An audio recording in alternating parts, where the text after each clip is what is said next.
بسم الله الرحمن الرحيم. الحمد لله وحده، والصلاة والسلام على من لا نبي بعده، ونشهد أن لا إله إلا الله وحده لا شريك له إلها واحدا أحدا صمدا لم يتخذ صاحبة ولا ولدا ولم يكن له كفوا أحد، ونشهد أن سيدنا وحبيبنا وسندنا ومولانا محمدا عبده ورسوله صلوات الله وسلامه على سيد الأولين والآخرين، إمام الأنبياء والمرسلين، قائد الغر المحجلين، سيدنا محمد وعلى آله وأصحابه وأزواجه وأتباعه أجمعين، وبارك وسلم تسليما كثيرا كثيرا. أما بعد، فأعوذ بالله من الشيطان الرجيم. بسم الله الرحمن الرحيم. ولا تباشروهن وأنتم عاكفون في المساجد تلك حدود الله فلا تقربوها كذلك يبين الله آياته للناس لعلهم يتقون. صدق الله العظيم. رب اشرح لي صدري ويسر لي أمري واحلل عقدة من لساني يفقهوا قولي. سبحانك لا علم لنا إلا ما علمتنا إنك أنت العليم الحكيم. اللهم انفعنا بما علمتنا وعلمنا ما ينفعنا. إن الله وملائكته يصلون على النبي يا أيها الذين آمنوا صلوا عليه وسلموا تسليما. اللهم صل على محمد وعلى آل محمد كما صليت على إبراهيم وعلى آل إبراهيم إنك حميد مجيد. اللهم بارك على محمد وعلى آل محمد كما باركت على إبراهيم وعلى آل إبراهيم إنك حميد مجيد. جزا الله عنا محمدا صلی اللہ علیہ وسلم ما هو آلہ. بزرگوں، گھروں میں سننے والے ہمارے محترم بزرگ، ہمارے بھائی اور محترمہ مائیں و بہنیں اور امت کے پیارے بچے و بچیاں، رمضان کا مبارک مہینہ اللہ نے اپنے کرم سے ہم کو عطا فرمایا اور شروع بھی ہوا اور اب شروع ہو کر تقریباً اس کے 2 عشرے ختم ہونے کے قریب ہے.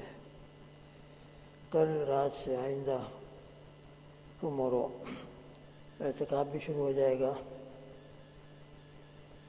اعتکاف کس کو کہتے ہیں؟ اعتکاف کہتے ہیں اعتکاف کی نیت سے اللہ کے گھر میں، مسجد میں ٹھہر جانا. قرآن مجید میں اس اعتکاف کا تذکرہ سورہ بقرہ میں بھی آیا ہے. اللہ سبحانہ و تعالیٰ نے حضرت ابراہیم علیہ السلام اور حضرت اسماعیل علیہ السلام سے فرمایا: وَعَهِدْنَا إِلَىٰ إِبْرَاهِيمَ وَإِسْمَاعِيلَ أَن طَهِّرَا بَيْتِيَ. ہم نے ابراہیم علیہ السلام اور اسماعیل علیہ السلام کو تاکیدی حکم دیا ان طاہرا بیتیہ، کہ وہ میرے گھر کو پاک صاف کریں. للطائفین والعاکفین والرکع السجود، طواف کرنے والوں کے لیے، والعاکفین اور اعتکاف کرنے والوں کے لیے، اور رکوع و سجدہ کرنے والوں کے لیے. تو گھر مسجد میں جو اعمال ہوتے ہیں ان میں سے ایک عمل اعتکاف کا بھی ہے. اعتکاف کی 3 قسمیں بیان کی جاتی ہیں. اس وقت ہمارے سامنے جو قسم ہے وہ ہے سنت موقدہ. رمضان کے آخری 10 دنوں کا اعتکاف یہ سنت موقدہ ہے. اس لیے کہ جب آپ صلی اللہ تعالی وسلم ہجرت فرما کر مدینہ منورہ تشریف لے گئے، کسی سال بھی آپ نے اعتکاف ترک نہیں فرمایا. ہر سال پابندی سے آپ نے اعتکاف فرمایا، بلکہ آخری سال میں تو 20 دن کا اعتکاف فرمایا تھا. لہذا علماء نے لکھا ہے کہ یہ اعتکاف سنت موقدہ ہے، آخری 10 دنوں کا. البتہ سنت موقدہ علی الکفایہ، علی العین نہیں، ہر ایک کے اوپر نہیں، بلکہ ہر مسجد کے اندر 1-2 بھی اعتکاف کر لیں گے تو وہ مسجد میں نماز پڑھنے والے حضرات اور اس کے قریب میں رہنے والے جو حضرات ہیں ان تمام کی طرف سے یہ سنت ادا ہو جائے گی۔ اور اگر مسجد میں ایک شخص نے بھی اعتکاف نہیں کیا تو پھر وہ مسجد میں نماز پڑھنے والے اور اس کے قریب میں رہنے والے سب کے سب ایک سنت کے چھوڑنے والے کہلائیں گے۔ لہذا ہر مسجد میں ایک دو اعتکاف کرنے والے ہوں تو الحمدللہ ان کی برکت سے سب کے اوپر سے ذمہ داری ختم ہو جاتی ہے۔ اگرچہ جو اعتکاف کرے گا اس کا مقام تو بہت اونچا ہوگا، ہماری طرف سے ذمہ داری کم ہو گئی، ختم ہو گئی، لیکن جو اعتکاف کر رہا ہے اصل فضیلت انہی کو حاصل ہوگی۔ اس لیے اس کا شوق تو ہر ایک کے دل میں ہونا چاہیے، جس کو اللہ نے موقع دیا ہو ضرور اس سنت موقعوں کا ادا کرے۔ اس سال کیفیت اور حالات ہمارے سامنے ہے، کوشش و محنت اور نیت کے باوجود بھی اس وقت مردوں کے لیے، ہمارے بھائیوں کے لیے اعتکاف کا ثواب اللہ پاک اپنے کرم سے ان کے دل کی طلب کے اوپر ہر سال اعتکاف کرتے تھے۔ کیا بعید ہے کہ جس طرح جماعت کے ساتھ جو شخص نماز پڑھتا ہے اور کسی وجہ سے وہ جماعت کی نماز میں حاضر نہ ہو سکے، اللہ اس کو جماعت کا ثواب دے دیتے ہیں۔ تو جس کی نیت ہر سال اعتکاف کی تھی اور کرتے تھے ہر سال ماشاءاللہ پابندی سے کرتے تھے، تو کیا بعید ہے کہ اللہ ان کو گھر میں رہتے ہوئے بھی اعتکاف کا ثواب دے دیں۔ اور ایسے بھی وہ حضرات گھر میں، خیر اعتکاف تو نہیں ہو سکتا مردوں کے لیے، لیکن جیسا آج صبح کی مجلس کے اندر اس کا تذکرہ آیا تھا کہ کم از کم اعتکاف جیسی صورت اختیار کر لیں ہمارے بھائی حضرات، کہ بغیر کسی ضرورت کے جہاں وہ نماز پڑھتے ہیں وہاں سے باہر نہ نکلیں، بس وہیں پر اپنے آپ کو بالکل اللہ کے لیے فارغ کر دیں۔ البتہ مستورات کے لیے، ہماری ماں بہنوں کے لیے اس سال بہت اچھا موقع ہے، اس لیے کہ عام طور پر مستورات کے لیے ایک مسئلہ، گھر کے ذمہ داریوں کی وجہ سے اعتکاف ان کے لیے ایک مسئلہ ہوتا ہے، گھر کے اندر دوسرے افراد نہ ہو تو ان کے لیے ایک مسئلہ ہوتا ہے کہ وہ ان کو کچن میں جانا ہے، کام کرنا ہے، اعتکاف کس طرح کر سکتی ہے۔ لیکن اس سال ہمارے بھائی وغیرہ گھروں میں موجود ہیں، ان کے بیٹے ہیں نوجوان ماشاءاللہ، اور جیسے بھی ان کی بیٹیاں ہیں، جس حالت میں بھی ہے، بہرحال گھر کے اندر اس وقت پورا ایک مجمع ہے۔ اس لیے وہ عورتیں، وہ مستورات جو پہلے اپنی ان مجبوریوں کی وجہ سے اعتکاف نہیں کر سکتی تھی، اس سال الحمدللہ ان کے لیے بڑا اچھا چانس ہے، اور انشاءاللہ ان کو اعتکاف مسنونہ کا پورا ثواب ملے گا۔ ام المؤمنین حضرت عائشہ صدیقہ رضی اللہ تعالیٰ عنہ اور دیگر امہات المؤمنین ازواج مطہرات پابندی سے اعتکاف فرمایا کرتی تھی، پابندی سے اعتکاف کرتی تھی۔ لہذا اس سنت کے اوپر اس سال ہماری ماں بہنوں کو عمل کرنے کا بہت اچھا چانس ہے۔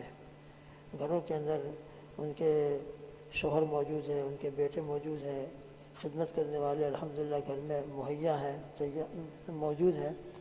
لہذا اگر مستورات جن کو شوق ہے، اور اتنا بڑا اس کا ثواب ہے کہ اللہ پاک شوق پیدا کر دے، لہذا موقع ہو تو یہ سنت موقعہ انہی دنوں میں ادا ہو سکتی ہے۔ پھر آئندہ سال جب رمضان آئے گا تو پھر یہ سنت ادا کرنے کا موقع ملے گا۔ بعض سنتیں ایسی ہوتی ہیں کہ جو کسی ٹائم کے ساتھ مخصوص ہوتی ہیں، جب وہ ٹائم نکل جاتا ہے تو پھر اس ٹائم کے نکلنے کی وجہ سے وہ سنت ادا ہونا بڑا مشکل ہوتی ہے۔ تو یہ الحمدللہ ایک موقع ہے، اس موقع سے فائدہ اٹھا کر ہماری مستورات بھی ہمت کر لیں۔ گھر کے اندر اگر اللہ نے بڑا گھر دیا ہے، کئی روم ہے، کئی بیڈ روم ہے، لیونگ روم ہے، سٹنگ روم ہے، اور یہ روم ہے، وہ روم ہے، ماشاءاللہ گھر کے اندر اللہ نے کشادگی دی ہے، تو ایسے گھروں کے اندر مناسب یہ ہے کہ وہ ایک روم کو عبادت خانہ، اپنے گھر کی مسجد بنا لیں، اور پورا مسجد کا جیسی صفائی اور اس کی پاکی وغیرہ کا اہتمام کیا جاتا ہے، اسی طرح اس کا اہتمام کیا جائے کہ وہ بالکل پاک صاف رہے۔ وہاں باقاعدہ مصلی بچھے ہوئے ہوں، بالکل مسجد کی ایک جیسی شکل ہو، بہت اچھی بات ہے۔ وہاں قرآن پاک ہو، مصلی ہو، اور گھر کے تمام افراد وہاں جا کے نماز پڑھیں تو گویا وہ گھر کی مسجد۔ اور اگر اتنا بڑا گھر نہیں ہے تو پھر عورتیں جہاں عام طور پر نماز پڑھتی ہیں، سٹنگ روم میں ہو یا کسی اور روم میں ہو، تو عورتیں اسی جگہ پر اعتکاف کر سکتی ہیں جہاں عموماً وہ نماز پڑھتی ہیں۔ اور اگر کوئی جگہ فکس نہیں ہے تو آپ فکس کر لیں، ایک ایریا متعین کر لیں، جیسے کہ مسجد کے اندر چادر وغیرہ سے ایک ایریا متعین کر دیا جاتا ہے، وہ ان کا معتکف ہوتا ہے۔ اگر جو پوری مسجد الگ ہوتی ہے، ان کا معتکف الگ ہوتا ہے اعتکاف کی جگہ، تو اس طرح عورتوں کے لیے گھروں میں اگر اعتکاف کرنے کا ارادہ ہے تو پورا روم چاہے ہو یا آدھا روم ہاف روم ہو، جیسا بھی موقع ہو، جیسی گھر کی پوزیشن ہو، جیسی سچویشن ہو، اس کے اعتبار سے کوئی جگہ متعین کر لیں اور عورتیں وہاں مسنون اعتکاف کی نیت کر لیں 10 دن کی، تو انشاءاللہ ان کو یہ مسنون اعتکاف کا ثواب اور ایک سنت ادا کرنے کا موقع مل جائے گا۔ کیا اعتکاف کا ثواب ہے؟ ایک روایت میں ہے، رویہ عن علی بن حسین عن ابیہ رضی اللہ تعالی عنہ قال قال رسول اللہ صلی اللہ علیہ وسلم من اعتکف 10 فی رمضان کان کحجتین وعمرتین، کہ جو شخص رمضان کے آخری 10 دنوں کا اعتکاف کرے، اب چاہے وہ 10 دن ہو یا 9 دن ہو، وہ عشر اخیرہ کہلائے گا۔ تو اس کا ثواب ایسا ہے کہ جیسے 2 حج کیے ہوں اور 2 عمرے کیے ہوں، تو 2 حج اور 2 عمروں کے برابر اللہ تعالیٰ ثواب عطا فرماتے ہیں۔ تو الحمدللہ یہ ایک موقع ہے۔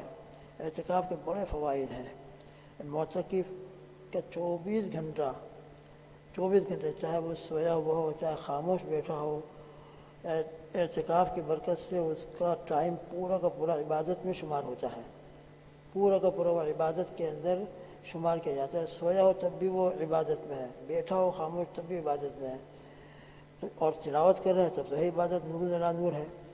لہذا اعتکاف کی برکت سے انسان کا پورا ٹائم عبادت میں لگ جاتا ہے، اور جو اعتکاف کرتے ہیں انشاءاللہ ثم انشاءاللہ ان کو یقیناً لیلۃ القدر مل جائے گی، اس لیے کہ وہ پورا 24 گھنٹہ اور پوری رات مسجد میں ہے، لہذا مسجد میں ٹھہرنا ہی ان کا عبادت میں رہنا ہے۔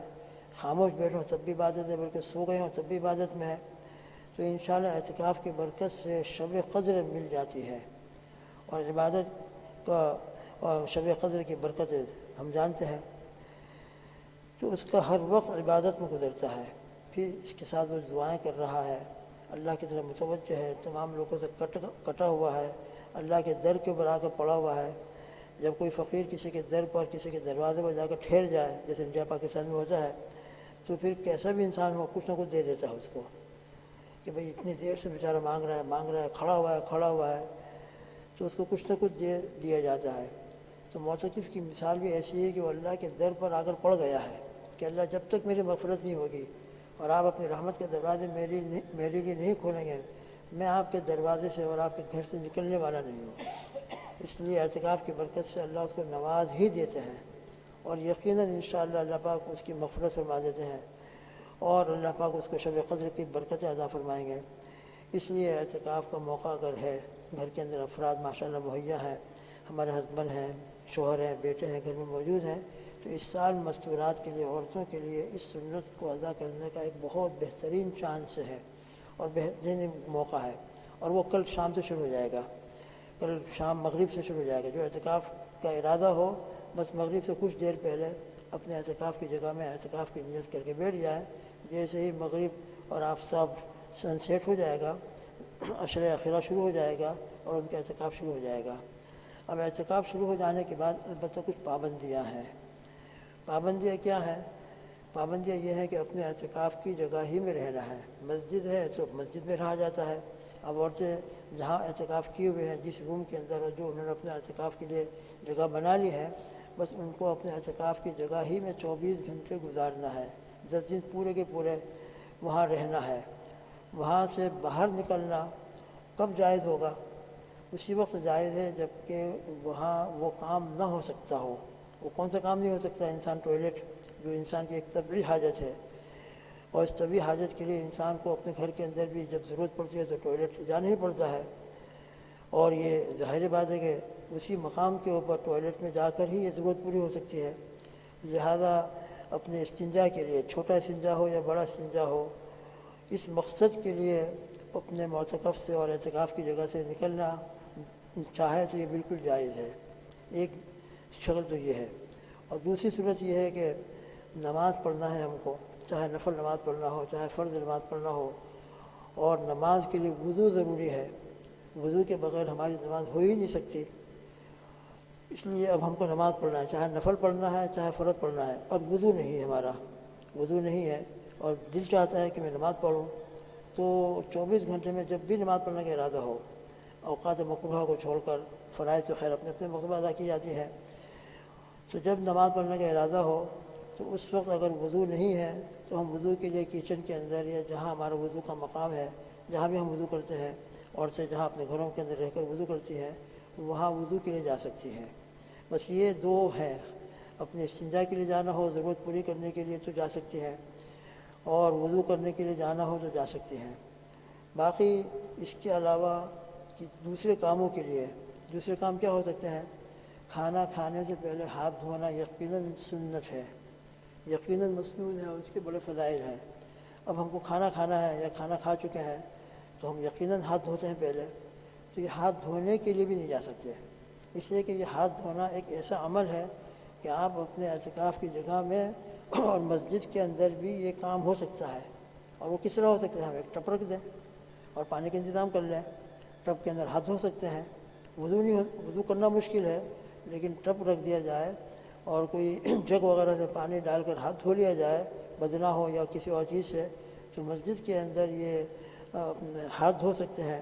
عورتیں اپنے اعتکاف کی جگہ میں اس کا انتظام کر لیں، وہاں ہاتھ دھو سکتی ہیں۔ لہٰذا صرف ہاتھ دھونا ہے، صرف ہاتھ دھونا ہے، کھانا کھانے سے پہلے یا کھانا کھانے کے بعد یا ایسے ہی دل چاہا کہ ہاتھ جا کے دھو لیں، تو اس کے لیے نکلنا جائز نہیں ہوگا۔ اس کے لیے اپنے جیسے کہ اعتکاف ہے، اتنی بڑی عبادت کر رہے ہیں تو اتنی بڑی عبادت کے لیے کچھ نہ کچھ تو قربانیاں دینی پڑیں گی، کچھ نہ کچھ مجاہدہ کرنا پڑے گا۔ اس لیے ہاتھ دھونے کے لیے اگر کوئی نکلے تو یہ جائز نہیں، اگر نکلیں گے تو اعتکاف ٹوٹ جائے گا۔ اس لیے صرف ہاتھ دھونا ہے، چاہے کھانا کھانے سے پہلے ہو یا کھانا کھانے کے بعد ہو، بے شک اس سنت کو ادا کرنا ضرور ادا کرنا ہے، مگر اپنے اعتکاف کی جگہ میں اپنے ہاتھ دھونے کے لیے انتظام کر لیا جائے۔ انڈیا کے اندر آپ نے دیکھا ہوگا عام طور پر، خیر یہاں تو اس کا عام طور پر رواج نہیں ہے، لیکن انڈیا میں ہے، ہمارے گھر مہمان آتے ہیں تو وہاں مہمانوں کو ہم ہاتھ کہاں دھلاتے ہیں؟ عام طور پر دسترخوان پر ہی دھلاتے ہیں۔ خیر پہلے کا معاشرہ تھا، اب آج کل کا معاشرہ واللہ عالم، آج کل تو بالکل یہاں کی طرح ہر جگہ سنگ بن گئے، یہ ہو گئے وہ ہو گئے، ورنہ پہلے عام طور پر مہمان جہاں بیٹھتے تھے وہیں لا کر بدنا ہوتا تھا، سلپچی ہوتی تھی اور ان کے ہاتھ دھلائے جاتے تھے۔ تو جس طریقے سے ہمارے گھر مہمان آتا ہے تو ہم اس کو ہاتھ دھونے کے لیے کچن میں نہیں لے جاتے، بلکہ عام طور پر مہمان بڑا ہوتا ہے تو وہیں لا کر اس کے ہاتھ دھلا دیتے ہیں، اسی جگہ وہ اس کا انتظام کر دیتے ہیں۔ تو یہ اللہ کا مہمان ہے، تو جب ہم اپنے مہمان کا اتنا احترام کرتے ہیں تو یہ اللہ کا مہمان ہے، لہٰذا جو گھر کے افراد ہیں ان کو چاہیے کہ معتکف کی خدمت کریں، ان کے ہاتھ دھلائیں، ان کے ہاتھ دھلانے کے لیے پانی وہاں رکھیں، وہاں پانی جمع ہو گیا ہو تو پانی لے جا کے باہر ڈال دیں، وہ ان کی خدمت کریں۔ دوسرے حضرات وہ اللہ کے مہمان بن کے بیٹھے ہوئے ہیں، لہٰذا جہاں سخت ضرورت ہے اور وہ کام وہاں اعتکاف کی حالت میں نہیں ہو سکتا، اس کے لیے تو معتکف باہر جائے گا، ورنہ وہ اللہ کے گھر کا مہمان ہے، وہ اللہ ہی کے گھر میں رہے گا۔ اس لیے خاص ہاتھ دھونے کے لیے جائیں تو یہ جائز نہیں ہوگا اعتکاف کی حالت میں۔ البتہ اچھا اسی طرح جمعہ کا دن کا غسل، جمعہ کے دن عام طور ہم کو غسل کی عادت ہوتی ہے اور دوسرے دنوں کے اندر بھی، تو فرض غسل کے لیے تو گنجائش ہے، لیکن نفل غسل کے لیے، سنت غسل کے لیے نہیں۔ سنت غسل کے لیے جمعہ کے دن کی ہم خالص غسل کے لیے نکلیں تو عام طور پر فقہاء نے کتابوں کے اندر اس کو بھی منع کیا ہے، اس لیے کہ سنت غسل اگر ہم نہ بھی کریں گے تو ہماری نماز ہو سکتی ہے اور ہم مسجد میں ٹھہر سکتے ہیں، لہذا خالی غسل کے لیے جو فرض نہ ہو مسجد سے باہر نکلنا مردوں کے لیے جائز نہیں ہے، اور مستورات کے لیے بھی اگر ان کے خیر پر غسل کے فرض ہونے کی کوئی شکل ہو نہیں سکتی، اس لیے کہ غسل فرض ہونے کی جو صورتیں ہیں اگر وہ صورت عورت کو پیش آ جائے، جیسے پیریڈ شروع ہو گیا تو پیریڈ کی حالت کے اندر تو عورت اعتکاف نہیں کر سکتی۔ اعتکاف کرنے کے لیے شرط یہ ہے کہ عورت اس حالت سے بالکل پاک ہو۔ اتفاق سے اعتکاف کی حالت میں پیریڈ شروع ہو گیا تو اعتکاف ختم ہو جائے گا، بعد میں ایک دن کے البتہ قضا کرنا ہوگی، لیکن اعتکاف باقی نہیں رہ سکتا۔ مردوں کے لیے ہوتا ہے، مسجد میں ہے، کبھی اتفاق سے ان کے لیے احتلام ہو جاتا ہے اور غسل فرض ہو جاتا ہے تو وہ خیر مسجد میں سے فرض غسل کے لیے اپنے غسل کی جگہ میں غسل خانے میں جا سکتے ہیں۔ وَلَا تُبَاشِرُوهُنَّ وَأَنْتُمْ عَاكِفُونَ فِي الْمَسَاجِدِ، جو آیت شریفہ آپ کے سامنے پڑھی، اس کا بھی ایک مسئلہ ہے، وہ یہ ہے کہ رمضان کے دنوں میں روزے کی حالت میں تو سب جانتے ہیں ہسبینڈ وائف کے جو تعلقات ہیں وہ بالکل نہیں ہو سکتے، بلکہ اس کے بارے میں پہلے بھی بات آ گئی، روزہ نام ہی 3 چیزوں سے بچنے کا ہے، کھانے پینے سے اور مرد و عورت کے خاص تعلقات سے بچنے کا نام روزہ ہے، تو روزے کی حالت میں تو سب بچتے ہیں۔ باقی رمضان کی راتوں میں جائز ہے اس سے پہلے کی آیت جو چل رہی ہے ولا تباشروہن وانتم عاکفون، اس سے پہلے کی جو آیت ہے احل لکم لیلۃ الصیام الرفث الی نسائکم ہن لباس لکم وانتم لباس لہن الی آخر الآیت، اس آیت کے اندر اس مسئلے کو بیان فرمایا ہے کہ دن میں تو روزے داروں کے لیے، مردوں کے لیے بھی عورتوں کے لیے بھی ہسبینڈ وائف کے جو تعلقات ہوتے ہیں وہ تعلقات قائم کرنا بالکل جائز نہیں ہے۔ خدا نخواستہ تعلق قائم ہو جائے گا تو روزہ ٹوٹے گا اور قضا بھی لازم ہوگی، کفارہ بھی لازم ہوگا۔ البتہ رات میں جائز ہے، اسی کو آیت شریفہ کے اندر احل لکم لیلۃ الصیام الرفث میں بیان فرمایا ہے کہ روزے کی راتوں کے اندر یہ عمل مرد اور عورت کا، ہسبینڈ وائف کا جائز ہے، مگر اعتکاف میں جائز نہیں ہے۔ اسی آیت کے شریفہ کے آخر میں ولا تباشروہن وانتم عاکفون فی المساجد فرمایا ہے، لہذا اعتکاف کی حالت کے اندر مردوں کے لیے بھی اور عورتوں کے لیے بھی ہسبینڈ وائف کے جو خاص تعلق ہوتا ہے وہ بالکل جائز نہیں ہے۔ خدا نخواستہ اگر وہ تعلق قائم ہو جائے گا رات کو تو عورتوں کا اعتکاف ٹوٹ جائے گا۔ اس لیے اعتکاف کی حالت کے اندر یہ تعلق بالکل قائم نہ ہونا چاہیے۔ جس طرح ہم احرام کی حالت کے اندر بالکل الگ رہتے ہیں، روزے کی حالت کے اندر بالکل الگ رہتے ہیں اور اس سے بچتے ہیں، تو اعتکاف بھی ایک ایسا عمل ہے کہ اس میں بھی ہسبینڈ وائف کے ان تعلقات کا ہونا صحیح نہیں ہے، یا آخری جو تعلق ہے وہ جماع جس کو کہتے ہیں، صحبت جس کو کہتے ہیں، وہ جائز نہیں ہے۔ اس لیے اعتکاف کی حالت میں اگر خدا نخواستہ یہ عمل ہو جائے گا تو اس سے اعتکاف ٹوٹ جائے گا۔ تو اس مسئلے کے بھی خاص ذہن میں رہے کہ اعتکاف کی حالت میں یہ عمل جائز نہیں ہے۔ باقی اعتکاف کی جگہ میں ہم اپنے ناخن کاٹیں، اسی طریقے سے اور کوئی صفائی کر لیں، وہ جائز ہے۔ بعض مرتبہ انسان کو بہت گرمی لگتی ہے اور روزانہ بعضوں کو غسل کی عادت ہوتی ہے، اب یہاں کہا جا رہا ہے کہ آپ غسل کے لیے نہیں نکل سکتے، تو پھر ان کے لیے بڑا مشکل ہوتا ہے اور بڑا ان کے لیے مجاہدہ ہوتا ہے۔ تو اپنے اعتکاف کی جگہ میں اگر وہ اسپنج کر لیں، یعنی ٹوال ہے، کوئی کپڑا ہے، اس کو پانی میں بھگو دیں۔ خیر مسجد میں تو ہم کو اس کا اہتمام کرنا پڑتا ہے، اور وہ بھیگے ہوئے ٹوال کو اپنے جسم کے اوپر مل لیں، اسپنج کر لیں، تو کم از کم الحمدللہ بدن کے اندر جو ایک طرح کی اسمیل پیدا ہو جاتی ہے، یا انسانوں کو روزانہ غسل کی عادت ہوتی ہے، اب ان کو 10 دن تک غسل کرنے کا موقع نہ ملے تو طبیعت کے اوپر بڑا بوجھ پڑے گا ان کو، لہذا وہ بھیگا ہوا ٹوال ہو یا کپڑا ہو اس سے اپنے بدن کی صفائی کر لیں۔ مسجد میں اگر ہوتا ہے تو مسجد میں یہ کہا جاتا ہے کہ نیچے کی چادر پہ پلاسٹک بچھا دو تاکہ مسجد کا جو مصلی ہے وہ خراب نہ ہو، اور عورتیں تو اپنے گھروں میں ہیں لہذا وہ خود اہتمام کر لیں گے کہ ایسے اگر ان کو اسپنج کرنا ہے، اپنے جسم کو ٹوال وغیرہ سے صاف کرنا ہے تو کر سکتی ہیں اعتکاف کی جگہ میں، البتہ غسل کے لیے، مصنون غسل کے لیے ان کے لیے نکلنے کی گنجائش نہیں ہوگی۔ تو خلاصہ کلام یہ ہے کہ یہ موقع عورتوں کے لیے اس سال بہت اچھا ہے، بہت گولڈن چانس ہے۔ گھروں کے اندر مرد ہیں اس وقت موجود، ان کی خدمت کرنے والے، آج تک عورتیں مردوں کی خدمت کرتی تھیں اور وہ کھانا پکا کر مردوں کو دیتی تھی، الحمدللہ اب مرد اس کی ذمہ داری لے لیں، 10 دن کے لیے ان کے کھانے پکانے کا وغیرہ کا انتظام کر دیں، ان کے بیٹے ہیں اس کا انتظام کر دیں، تو انشاءاللہ گھروں میں اس سال عورتوں کے لیے اس سنت کے اوپر عمل کرنے کا بہت اچھا موقع ہے اور بہت بہترین موقع ہے۔ اعتکاف کی جو فضیلت آپ کے سامنے آئی وہ ہمارے سامنے ہے۔ باقی یہ جو ذکر کیا گیا 2 سال 2 حج کے برابر اور 2 عمرے کے برابر، ایک دن کا اعتکاف بھی اگر کوئی کرے، نفل اعتکاف کر لے، اور 10 دن کے اندر یقیناً 10 دن ہوں گے، 9 دن ہوں گے۔ ایک دن کے اعتکاف کے بارے میں ایک حدیث کے آخر کے اندر ایک جملہ ہے، وہ لمبی حدیث ہے، اس لمبی حدیث کے آخر میں ایک جملہ آتا ہے وَمَنِ اعْتَكَفَ يَوْمًا ابْتِغَاءَ وَجْهِ اللَّهِ تَعَالَى جَعَلَ اللَّهُ بَيْنَهُ وَبَيْنَ النَّارِ 3 خَنَادِقَ أُبْعَدَ مِمَّا بَيْنَ الْخَافِقَيْنِ، یعنی جو اللہ کی رضامندی کے لیے، اعتکاف ہمارا اللہ ہی کی رضا کے لیے ہونا چاہیے، ہر عمل اللہ کی رضا کے لیے ہونا چاہیے، تو ایک دن کا اعتکاف اللہ کی رضامندی کے لیے اگر کوئی کرتا ہے تو اللہ تعالیٰ اس کے اور جہنم کے درمیان میں 3 خندقیں حائل کر دیتے ہیں۔ اور 3 خندقیں کیسی؟ ایک خندق اس کا جو فاصلہ ہے ایک کنارے سے دوسرے کنارے تک، اتنی بڑی وہ خندق ہے جیسے زمین سے لے کر آسمان تک، زمین سے آسمان تک کتنا فاصلہ ہے، اتنا ڈسٹنس ایک خندق کا ہے، تو اس طریقے کی 3 خندقیں بیچ میں آ جائیں گی، تو ایک دن کے اعتکاف کی برکت سے، تو اب اندازہ لگا لیں کہ ایک دن کے اعتکاف کی برکت سے انسان جہنم سے کتنا دور ہو جاتا ہے، کتنا دور ہو جاتا ہے۔ تو اب 9 دن کا 10 دن کا اعتکاف ہوگا تو انسان جہنم سے کتنا دور ہو جائے گا۔ اس لیے اعتکاف کی فضیلت بہت بڑی فضیلت ہے۔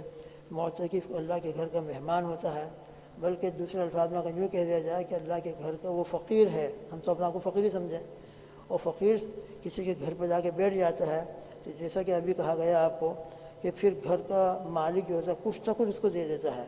تو اللہ تو بہت بڑے اکرم ہے، وہ تو اکرم الاکرمین ہے. تو دنیا کے کریم اپنے گھر سے کسی کو خالی ہاتھ لوٹانا پسند نہیں کرتے، تو کیا اللہ پاک ہم کو خالی ہاتھ لوٹا دیں گے؟